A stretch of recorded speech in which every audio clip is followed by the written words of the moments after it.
اپنی زندگی کو واپس لاؤ اللہ اس کے رسول کی طرف، اللہ اس کے رسول کی طرف، اللہ اس کے رسول کی طرف۔ تبلیغ اس کو سیکھنے کی ایک خوبصورت محنت ہے۔ میرے 2 گھنٹے کی بات سے اللہ کرے قابو میں آ جائے تو مجھے اور کیا چاہیے، لیکن دنیا کا دستور یہ ہے کہ چیز محنت سے ملتی ہے۔ تو بڑے عرصے کے بعد اللہ نے ہمیں یہ تبلیغ کا کام دیا ہے جو دین کی محنت ہے، کسی فرقے کی نمائندہ نہیں، کسی مسلک کی نمائندہ نہیں، اس میں محض اللہ اس کے رسول کی بنیاد پر سب کو سینے سے لگانے کی محنت ہو رہی۔ میں نے جن استادوں سے پڑھا ہے انہوں نے ہمیں یہی سبق دیا تھا کہ سب سے محبت سیکھو، نفرت کرنے والے سے بھی محبت سیکھو۔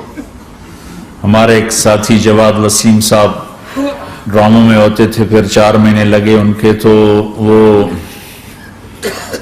بتانے ملنے آئے تو ساتھ ایک ہمارے مولوی صاحب تھے، وہ کہہ رہے تھے مولانا یہ جواد صاحب ہیں، یہ ڈراموں میں کام کرتے تھے، اب تبلیغ میں 4 مہینے لگا لیے، اب ہم کہہ رہے ہیں کہ یہ ڈرامے چھوڑ دیں۔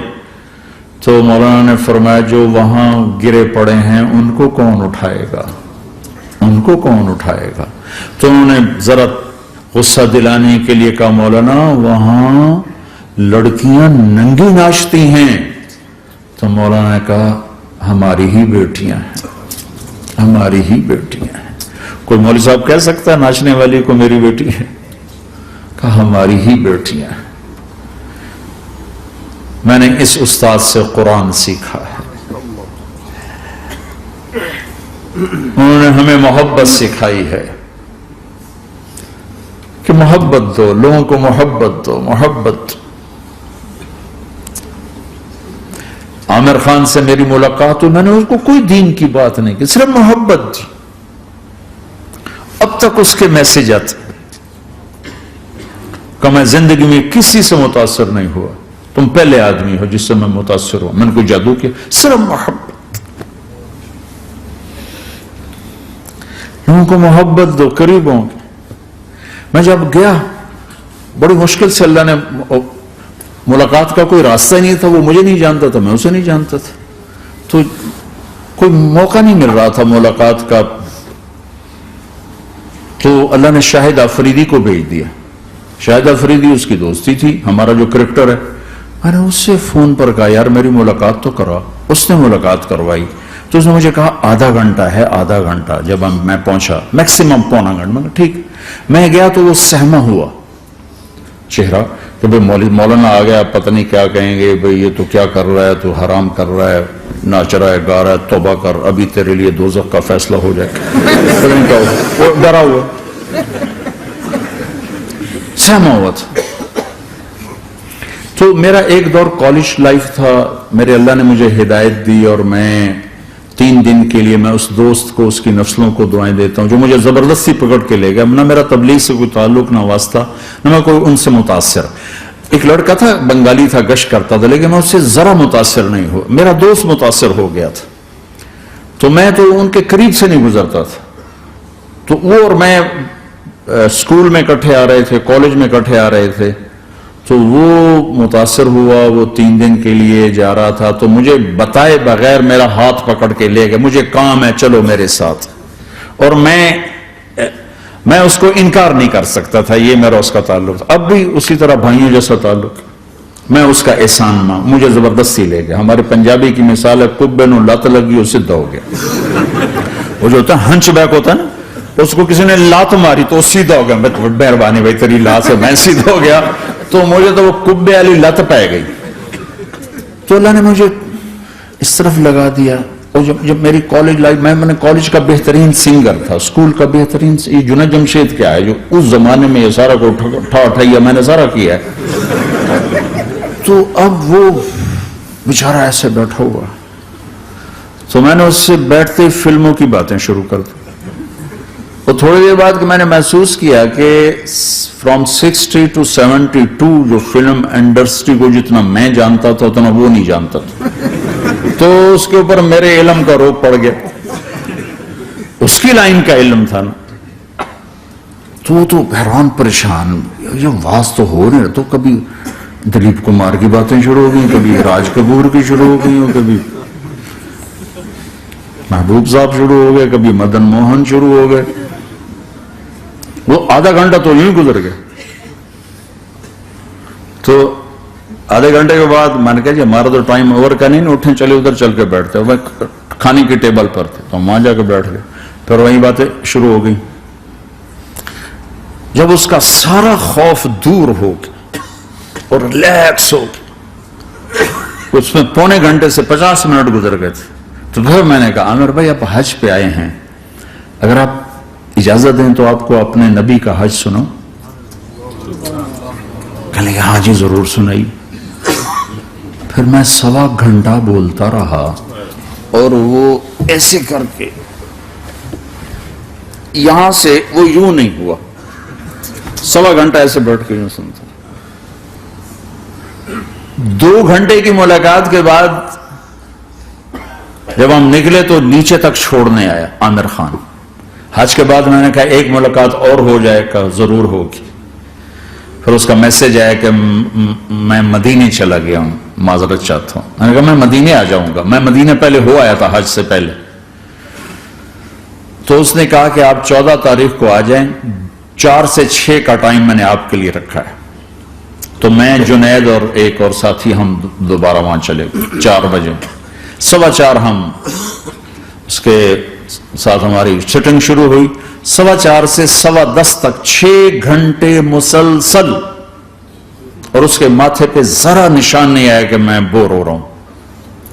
اور اس کے بعد ہم اٹھے, اس کا جی نہیں چاہ رہا تھا کہ ہم اٹھ کے چلے جائیں. محبت. پھر ایک امتحان پڑ گیا. میں اجتماع میں تھا رائمنڈ کے پچھلے سال, اس کا میسج آ گیا میری فلم تلاش آ رہی, اس کی کامیابی کی دعا کرو. اے چنگی میں کہا اب کیا کروں, جواب دینا بھی ضروری, دعا بھی نہیں ہو سکتی, کیا کروں. تو جب وہ میسج آیا تو میرے سامنے کوئی 10-12 علماء بیٹھے تھے. میں نے کہا بھائی یہ میسج ہے, اس کا جواب. کہا جی یہ ہمارا فیلڈ نہیں تمہارا ہے, تو ہی جواب دے. میں سارا دن سوچتا رہا, مجھے کوئی جواب سمجھ میں نہیں آیا کہ جان بھی بچ جائے, جواب بھی چلا جائے. پھر اگلا دن بھی گزر گیا, مجھے کچھ سمجھ میں نہیں آیا. میں عصر کا وضو کر رہا تھا, ایک دم اللہ نے ایک مضمون دل میں ڈالا. تو میں نے فوراً بیٹھ کے اس کو میسج کیا کہ عامر بھائی جو کریٹو ہوتا ہے نا ذہن, یہ اللہ کسی کسی کو دیتا ہے. تخلیقی ذہن یہ اللہ تعالیٰ کسی کسی کو دیتا ہے, ہر ایک کو نہیں دیتا. اور یہ اللہ کی بہت بڑی عطا ہوتی ہے. اور میں نے تمہارے ساتھ جو وقت گزارا اس میں نے دیکھا کہ اللہ نے تمہیں تخلیقی ذہن دیا ہے, تم کریٹر ہو. اور جو لوگ اس ٹائپ کے ہوتے ہیں وہ کامیابی ناکامی کی پرواہ نہیں کرتے, وہ اپنے کام سے کام رکھتے ہیں. آپ کا بھائی. تو فوراً اس کا میسج آیا آپ ٹھیک کہہ رہے ہیں, آپ ٹھیک کہہ رہے ہیں.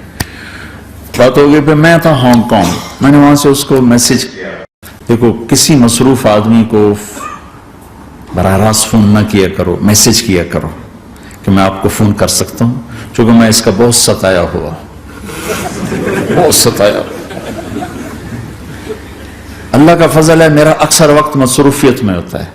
فون کرنے والے کو کیا پتا کہ میں کس حال میں بیٹھا ہوں. اور جب میں فون نہیں اٹھاتا ہوں تو مجھے فوراً فتویٰ آتا ہے متکبر ہو گئے ہو. میں وزیر اعلیٰ نہیں اس لیے میرا فون نہیں اٹھا رہے ہو. میں سعید انور ہوتا, جنید جمشید ہوتا, میں شہباز شریف ہوتا, میں پتہ نہیں پرویز الہی ہوتا, تو پھر تو تم میرا فون اٹھاتے. اس قسم کے میسج آتے ہیں پھر جو انتہائی تکلیف دہ ہوتے. کسی کی جو ذاتی زندگی ہے وہ اس کو اللہ نے حق دیا ہے, اس میں انٹرفیرنس جو ہوتی ہے کہ میں کسی کی بات سنوں نہ سنوں, اللہ نے مجھے حق دیا ہے.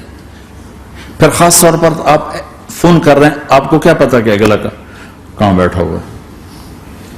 اور اس نے بہت لوگوں کو بد اخلاق بھی کر دیا ہے, بدتمیز بھی کر دیا ہے, اور کچھ ایسا فوبیا ہو گیا ہے. میں ٹوائلٹ میں نے سنا فون پہ گلاں کردہ بیٹھا, باہر لائن لگی اندر گلاں کردہ بیٹھا. اور یہ ہمارے جو سوداگر ہیں تاجر پاکستانی، یہ ٹوائلٹ میں بیٹھ کے سودے کر رہے، چک لو بیچ لو کر لو، اور بے وقوف پیشاب تو ٹھیک کر لو۔ ایک ہاتھ میں فون کان کو لگا تو دوسرے ہاتھ سے کھانا کھا رہے ہوتے۔ ارے اپنی جان کے دشمن نہ بنو کہ کھانا کھاتے ہو صرف کھانا کھاؤ، فون آف کر دو۔ بیوی کے پاس بیٹھے ہیں، خوش گپیاں ہو رہے ہیں، ٹرن، بیوی تو پارا ہو گیا۔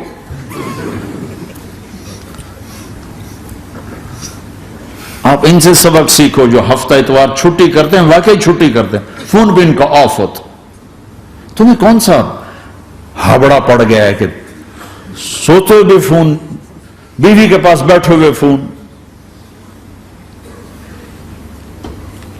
کسی کی نجی زندگی میں، پرائیویٹ زندگی میں اس قدر دخل اندازی، یہ بدتمیزی کی انتہا ہے۔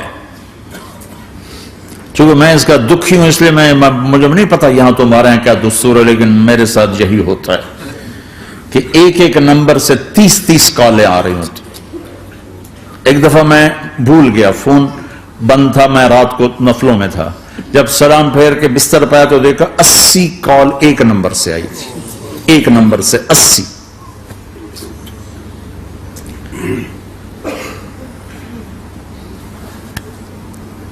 کسی کو بھی فون کرنا ہو، اگر تمہاری شناسائی ہے ٹھیک ہے، جب مرضی کرو، لیکن اس کا بھی ٹائم دیکھو۔ وہ تم کسی تمہاری شناسائی نہیں، آدمی مصروف ہے، اس سے اجازت تو لے لو، میں آپ کو فون کر سکتا۔ ملاتے جا رہے ہیں، ملاتے جا رہے ہیں، ملاتے جا رہے ہیں، ملاتے جا رہے ہیں، رات 12 فون کھلا رہے گا، انسان ہے، کوئی 1:30 بجے کے قریب ٹن میری آنکھ کھل گئی۔ میں نے کہا کوئی مصیبت میں ہوگا جو آپ فون کر رہا ہے؟ کہا جی مولانا صاحب مسئلہ پوچھنا تھا تو ٹوائلٹ میں دعا پڑھ سکتے ہیں کہ نہیں پڑھ سکتے؟ میں کہا فٹے منہ تیرے مسئلہ، اور تجھے 1:30 بجے یہ یاد آ رہا ہے۔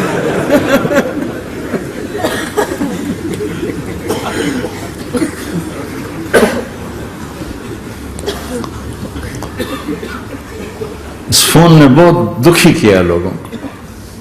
اس کے آداب سیکھو، جس دن چھٹی ہو فون بند کر دو، اپنے بچوں کے ساتھ رہو، بیٹھو فون بند کر دو، اپنے بچوں کو ٹائم دو، بیوی کو ٹائم دو، ان کا حق ہے یہ۔ وہ میرا بھائی ہارٹ اسپیشلسٹ ہے نا، وہ فون بند نہیں کر سکتا ہے کہ پتہ نہیں کب کوئی ایمرجنسی آ جائے کب۔ تو میں جب اس کے گھر ہوتا ہوں تو میں اپنی بھابھی بیچاری کی بے بسی دیکھتا ہوں، وہ لگی ہوتی ہے کبھی موڈ میں کبھی ضرورت میں، اوپر سے ٹن تو بیچاری کا وہ پارا جاتا ہے، لیکن وہ بھی جانتی ہے کہ بیچارہ بے بس ہے، کہ چونکہ ہارٹ کا مرض ایسا ہے کہ ہر وقت ایمرجنسی ساتھ لگی ہوئی، تو انتہائی ڈسٹرب ہے بیچاری وہ خامد کے فونوں سے۔ تو میں نے اسے میسج کیا کہ میں طارق جمیل ہانگ کانگ میں آپ کو فون کر سکتا ہوں؟ میں آپ کو فون کر سکتا ہوں؟ میں ہمیشہ اسے، اب بھی میرا فون پہ رابطہ ہے، میں پہلے اسے میسج دیتا ہوں میں آپ کو فون کر سکتا ہوں، اگر اس کا جواب نہ ہے پھر میں نہیں کرتا ہوں۔ کبھی وہ خود کر لیتا ہے، کبھی وہ میسج دے دیتا ہے کال کر لیں۔ تو تھوڑی دیر بعد اس کا فون آ گیا، کیونکہ میں اس وقت دلی میں ہوں، کانفرنس میں تھا، تو میں نے آپ کا میسج دیکھا تھا، میں اٹھ کے باہر آ گیا ہوں، ابھی آپ سے بات کر کے پھر میں جاؤں گا۔ تو اسے باتیں کرتے کرتے کہنے لگا آپ کی دعا سے میری فلم کامیاب ہو گئی۔ میں کہا یا اللہ میں کوئی نہیں کی تھی تینوں۔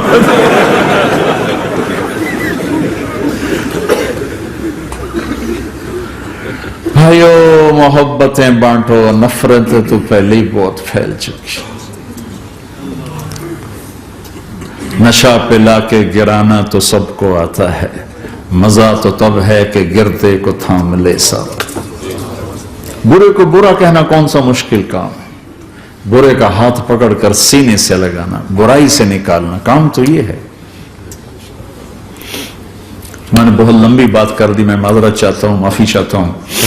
مجمع بھی بہت زیادہ ہے، مستورات بھی ہیں، اور اس کے ذریعے سے آگے پتہ نہیں کہاں کہاں پیغام جا رہا ہے، اور ہر گھر کا یہ روگ ہے کہ دل پھٹے ہوئے ہیں، اور اس کے پیچھے دو چیزیں، ایک زبان کا غلط استعمال ہے، ایک دل کا بغض ہے۔ دو پہ قابو پالو، زبان پہ قابو پانا سیکھ جاؤ، چونکہ اونچ نیچ ہمیشہ رہے گی۔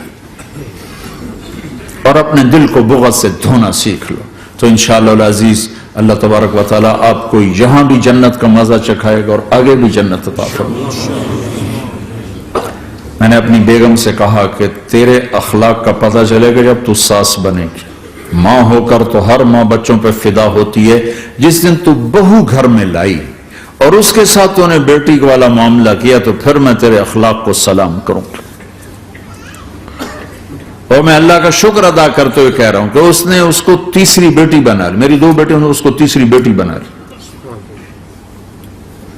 اور میں نے اسے سمجھایا کہ دیکھو میرا اور تیرا یوسف کی بیوی پر کوئی حق نہیں، میرے بڑے بیٹے کا نام، میں کہا تیرا اور میرا آنے والی پر کوئی حق نہیں ہے، وہ ہمیں پوچھے اس کا احسان ہے، وہ نہ پوچھے تو کبھی اسے گلا نہ بنانا، کیونکہ اس کے ذمہ ہی کوئی نہیں۔